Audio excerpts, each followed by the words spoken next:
सुरेश एक गरीब आदमी था। वह जंगल से लकड़ी लाकर बाजार में बेचने का काम करता था। उसकी पत्नी सुलेखा और वह दोनों मिलकर कड़ी मेहनत करते थे, लेकिन फिर भी उनकी गरीबी दूर नहीं हो रही थी।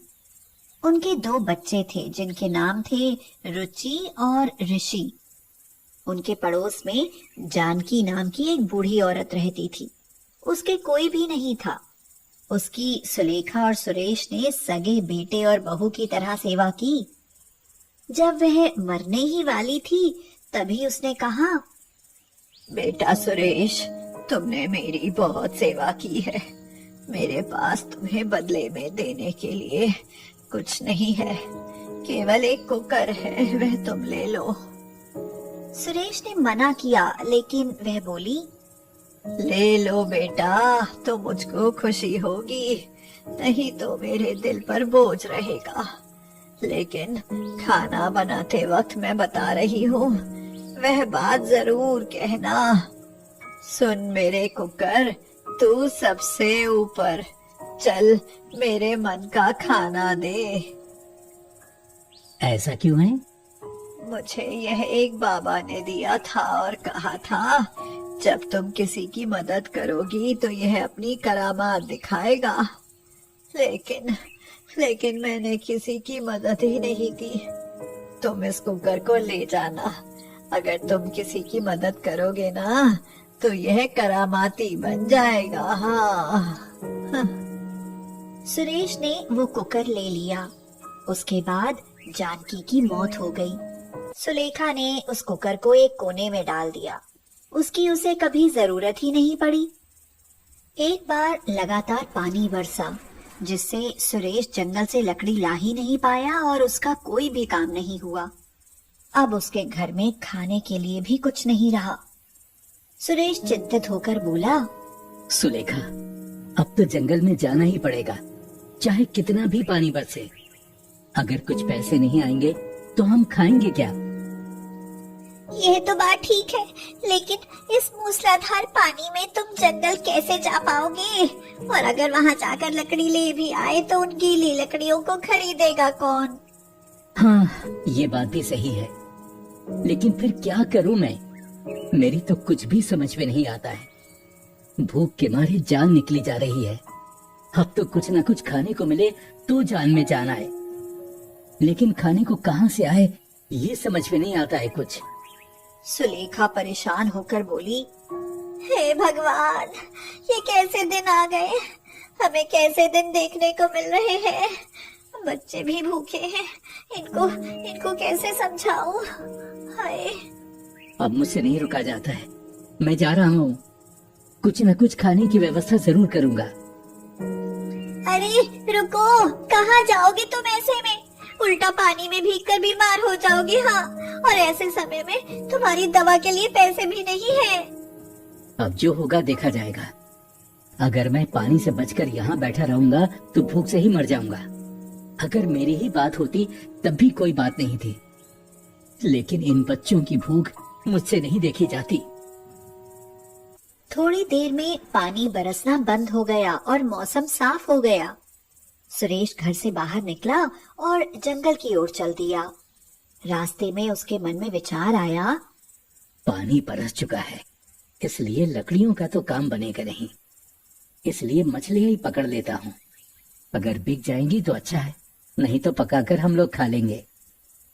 गांव से बाहर निकलते हुए उसने भोलू मछुआरे का जाल मांग लिया और तालाब के पास जा पहुंचा।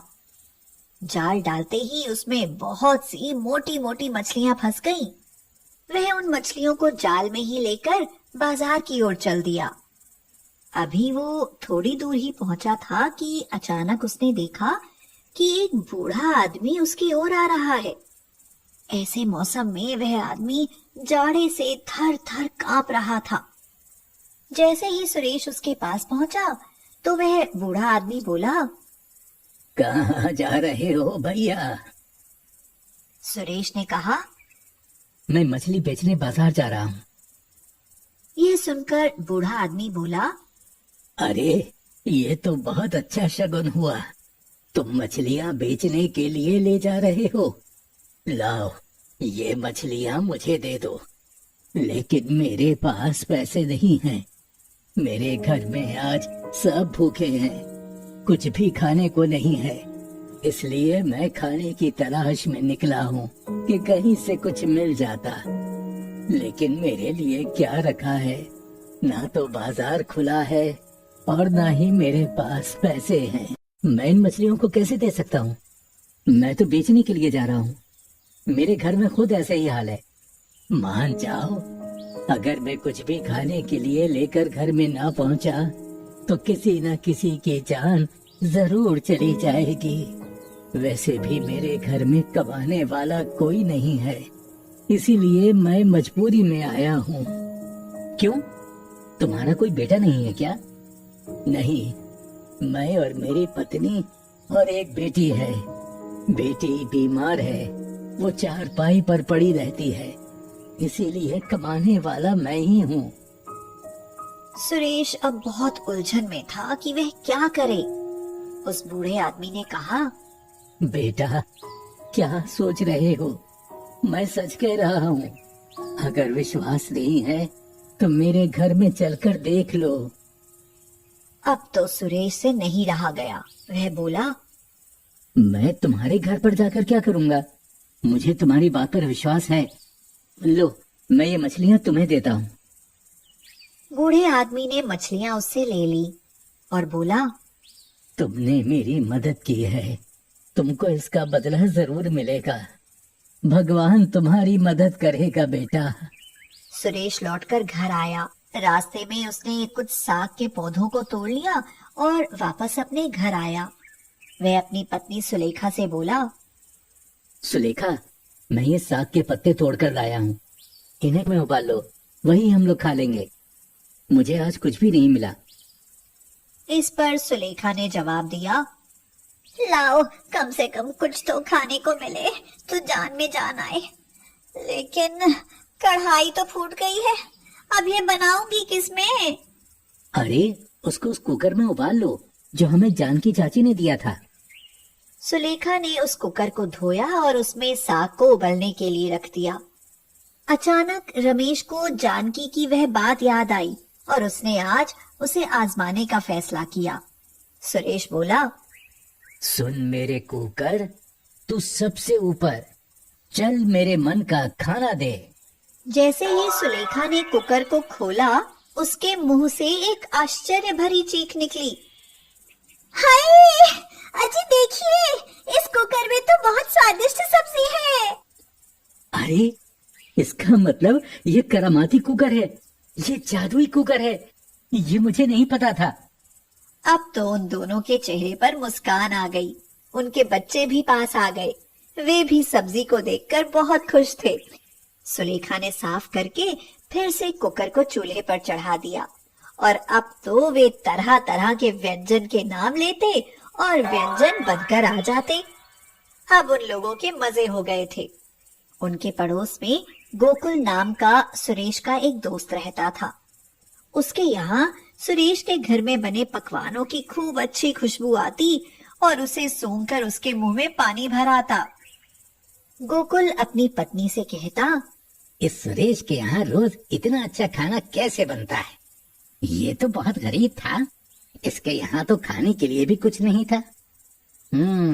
चलो इसका पता लगाएं। इस पर गोकुल की पत्नी राधा बोली, हाँ, मैं भी यही सोच रही थी, चलिए चलकर देखते हैं।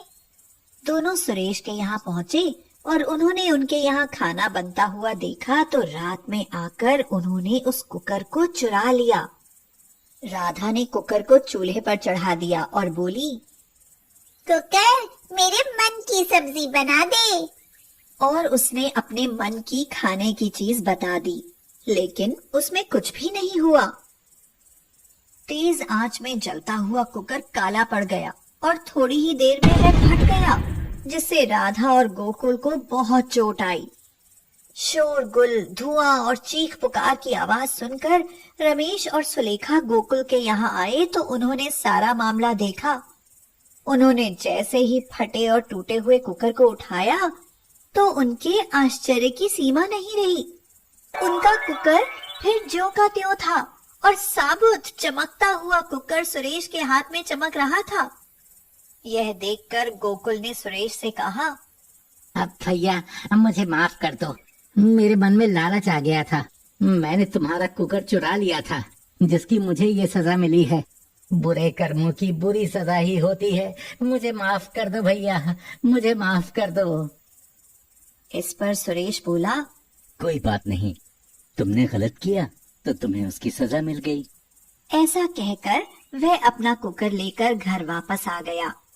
अब तो उनके फिर से पहले की तरह मजे हो गए।